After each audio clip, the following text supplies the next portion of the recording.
চন্দ্রকোনায় সমবায় নিয়োগে বেনিয়ম, উত্তপ্ত শহর। নমস্কার, স্থানীয় সংবাদের একটি বিশেষ খবরে আমি মৌমিতা দা।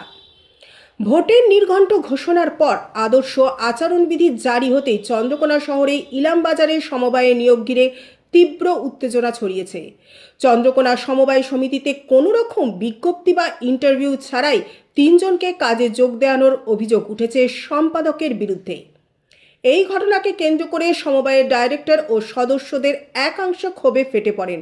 অভিযোগ, সমবায়ের সম্পাদক অশোক মুখোপাধ্যায় বিধি বহির্ভূতভাবে নিজের পছন্দের 3 জনকে নিয়োগ করেছেন, এমনকি হাজিরার খাতায় তাদের সই করানোর জন্য পুরনো কর্মীদের উপর চাপ সৃষ্টির অভিযোগও মিলেছে।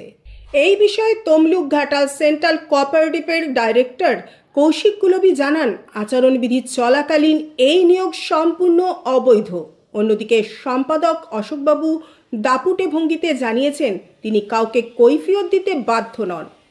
ঘটনার গুরুত্ব বুঝে সমবায় দপ্তর তদন্তের আশ্বাস দিয়েছেন। গুরুত্বপূর্ণ এই অর্থলগ্নি সংস্থায় এমন গাজোয়ারি নিয়োগে সাধারণ গ্রাহক ও স্থানীয় বাসিন্দাদের মধ্যে ব্যাপক অসন্তোষ তৈরি হয়েছে। নমস্কার।